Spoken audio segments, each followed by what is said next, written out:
Muito bom dia para você, meu irmão, minha irmã. O evangelho de hoje está em Lucas, capítulo 5, dos versículos 27 ao 31, uma passagem onde Jesus encontra um cobrador de impostos chamado Levi, e diz para esse cara, né, para esse Levi, para esse homem, ó, larga tudo que você tem e vem comigo, né? Na verdade, o trecho que eu tô aqui, da versão que eu tenho em mãos aqui da Bíblia, só diz assim, que Jesus encontrou esse homem sentado no lugar onde ele fazia ali a cobrança dos seus impostos, a sua arrecadação, e disse, venha comigo. Prontamente, Levi se levantou, né, e o seguiu. Deixou tudo para trás. Aqui a narrativa diz que deixou tudo e seguiu a Jesus. E, pouco depois, esse mesmo homem fez uma festa na casa dele, deu uma festa, com muitos convidados, muitos cobradores de impostos também estavam ali. E, bom, Jesus e os seus discípulos foram criticados pelos fariseus e questionados, né? Por que eles estavam ali junto com pessoas de má fama? Por que eles comiam e bebiam com pessoas de má fama? E eles recebem uma resposta de Jesus, que é: os que têm saúde não precisam de médico, mas sim os doentes. Trazendo isso para o nosso contexto, nós vemos que hoje em dia, até foi tema de uma reflexão trazida há poucos dias na Ibrave, ou algumas semanas atrás, muitos cristãos nos nossos dias que eu quero dizer, isso já vem na verdade de séculos, né? Alguns séculos aí, várias décadas, querem criar uma espécie de protocéu aqui na Terra. Não querem viver uma vida completamente ascética, onde o que eles fazem ou deixam de fazer, coisas consideradas do mundo, entre aspas, da vida secular, contam como se fossem méritos, né? Na realidade são méritos mesmo, para a sua vida com Deus. E nisso, o que acontece? Esses cristãos deixam de frequentar muitos lugares, deixam de estar com muitas pessoas, e sob a alegação, né, como esses fariseus aqui, de que, poxa, o que você está fazendo nesse lugar com essas pessoas, né? Então eu não posso me misturar com o mundo. Já que eu não posso me misturar com o mundo, eu não vou em tal lugar, não vou andar com tais companhias, né? Só que isso gera um problema.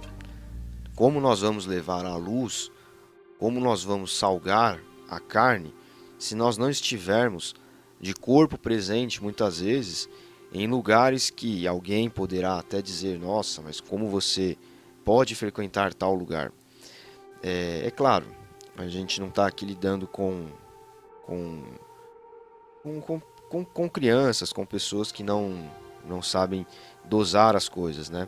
Claro que existem lugares que não são lugares bons para ninguém, né? Existem companhias que não são companhias boas para ninguém, nem para quem é cristão, nem para quem não é. Mas, em geral, qual é o pensamento da igreja? Não, eu não frequento tal lugar, eu não ando com tal pessoa, porque ali é a roda dos escarnecedores, porque ali, enfim, sei lá, não vou dar bom testemunho se alguém me ver dessa forma, com essas pessoas, etc. Só que a igreja precisa estar nesses lugares, muitas vezes. E a igreja de uma maneira institucional e pessoal também. Então, muitas vezes, né, você vai levar a luz para as pessoas em um lugar completamente considerado aí, completamente, né, de trevas, né, literalmente. Eu lembro de um podcast que eu gravei e eu entrevistei um rapaz que ele era DJ. Hoje depois ele se converteu, né? Mas ele se converteu e ele não, a princípio ele tinha essa mentalidade: puxa, eu preciso agora arrumar uma outra coisa para eu fazer, porque aqui nesse lugar não é um bom lugar para eu trabalhar, agora eu sou cristão, né? Acontece muita coisa aqui que eu não concordo, que eu não acho certo, muitas condutas, né? As pessoas tomam certas condutas aqui que eu não julgo corretas. Ele falou que ficou um tempo pensando nisso, mas Deus falou com ele, falou: não, você se converteu e eu preciso de você ali, naquele lugar. Você não pode sair dali, porque agora você vai ser luz dentro ali daquelas festas que você, enfim, ajuda a promover como DJ, etc. E determinados momentos que ele teve ali, por estar presente naquele lugar, por estar trabalhando ali, ele contou para mim que houveram várias brechas ali para que ele falasse de quem era Jesus e do que tinha acontecido na vida dele a partir do momento em que ele se converteu, né? Não que ganhou dinheiro, não que teve uma cura, nada disso, porque isso acontece em outros lugares, né? Mas contar realmente como Jesus mudou a vida dele, a forma com que ele enxergava várias coisas. E ele contou para mim, inclusive, testemunhos de conversão que aconteceram a partir dali. Pessoas que conheceram Jesus, se aproximaram a partir de uma conversa com ele dentro daquele lugar. Então, é mais ou menos o que nós vemos aqui nesse texto. Essa mentalidade dos cristãos de tentarem criar um proto-céu aqui nessa terra, de viverem dentro de uma bolha, enclausurados, de maneira que nos tenha contato com o mundo, com as coisas erradas e não sei o que, isso acaba afastando a igreja da sociedade. Um outro exemplo que nós podemos usar, né, dessa natureza também, é como a igreja institucional, né, a igreja agora não como uma pessoa, como foi o caso desse rapaz, mas como um corpo de várias pessoas, pode estar dentro de de lugares, enfim, comuns, mas que precisem ali de pessoas levando a palavra e também auxiliando, como um orfanato, um asilo, etc. Mas também em lugares onde aconteçam coisas mais pesadas, né? Como igreja, nós podemos estar num ambiente, às vezes, claro, com todo o preparo necessário, etc., mas com um ambiente de prostituição, um ambiente de drogas, como é, por exemplo, a Cracolândia em São Paulo, fazendo um trabalho ali que leve Jesus para as pessoas, mesmo que não haja uma conversão no ato, como esse rapaz contou para mim que houve ali no local onde ele trabalhava, mas a igreja, enquanto instituição, pode fazer isso, pode levar a mensagem do evangelho para dentro de escolas, para dentro de universidades, né? E para outros lugares até, teatros, enfim, centros culturais. A igreja precisa ocupar espaços, né? E muitas vezes os ambientes que serão frequentados são ambientes pesados, né? Enfim, como eu mencionei agora há pouco. Mas o que a igreja não pode fazer é ter essa mentalidade farisaica. De, poxa vida, já pensou o que um moralista olharia para esse homem e falaria o que para ele? Poxa, mas você está trabalhando nesse lugar, você precisa mudar de emprego, que aí é o ambiente do mal, aí é o ambiente da prostituição, não sei o que lá, enfim, e inventar um monte de argumento. Só que, se ele sai do trabalho dele, se ele deixa de atuar como, no caso dele, era DJ, naquela festa ali, como ele vai levar Jesus para aquelas pessoas que estão ali? Quer dizer que Deus não pode querer levar a mensagem dele para alguém que está ali naquele momento? Então, por isso que nós falamos tanto a respeito desse moralismo, desse farisaísmo que existe ainda nos nossos dias. Porque as pessoas querem ocupar o lugar de Deus, de Jesus. O próprio Jesus disse: eu não vim para julgar o mundo, eu vim para salvar o mundo. Mas as pessoas querem julgar as outras, as pessoas querem determinar o que os outros devem ou não fazer, né?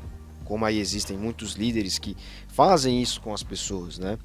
Vira uma espécie de pai espiritual e a pretexto de exortar, a pretexto de ensinar, na verdade quer manipular aquela pessoa, quer que a pessoa faça o que ele quer ter um domínio sobre a pessoa, né? Ó, você não pode trabalhar em tal lugar, você não pode fazer tal coisa, você não pode namorar com fulano, quando essas coisas devem ser colocadas na mesa entre a pessoa e Deus, não a pessoa e o seu líder espiritual, o seu líder, enfim, esse tipo de coisa. Então, o versículo 32, que não está aqui na nossa programação, mas eu vou ler, porque ele fecha aqui essa perícope. Jesus fala o seguinte: eu não vim para chamar os bons, mas eu vim para chamar os pecadores, a fim de que se arrependam dos seus pecados. Então, nós, enquanto igreja, nós precisamos estar no máximo de lugares que nós pudermos, mesmo que os moralistas apontem para nós e nos julguem, falem: ah, eu vi o Ítalo em tal lugar. Existe uma diferença entre você estar ali por estar ou estar ali para mostrar para aquelas pessoas que elas precisam enxergar quem é Jesus. E a partir do momento que elas enxergarem quando é Jesus, o próprio Espírito Santo, o próprio Evangelho vai mostrar para elas as suas más condutas que precisam ser mudadas, os seus maus pensamentos que precisam ser trabalhados. É aí que está a diferença. Então, quando a igreja deixar esse fundo moralista, esse fundo farisaico que foi criado, isso já vem, como eu falei no começo, de muitas décadas, muitos séculos, sobretudo na igreja evangélica. Quando essa capa cair, nós conseguiremos efetivamente levar o evangelho a mais e mais pessoas. E os cristãos passarão a olhar com mais compaixão pelos outros, como Jesus fez aqui com o cobrador de impostos. Os cobradores de impostos tinham fama de coletar mais do que deveriam, né? Mais do que se devia coletar. Basicamente ladrões, né? O que esses juízes aí de Suprema Corte, desembargadores, etc., que nós temos hoje, alguns políticos, eram pessoas como esses, enfim, o mundo sempre foi assim. Eram pessoas que tinham essas más condutas e estavam ali em posições chave de governo, de comando, né, do Estado na época, da administração pública na época. Isso acontece hoje ainda. Nossos juízes são maus juízes, né? Nossos políticos são maus políticos. Mas por que a política está ruim? Está ruim porque há um problema moral anterior.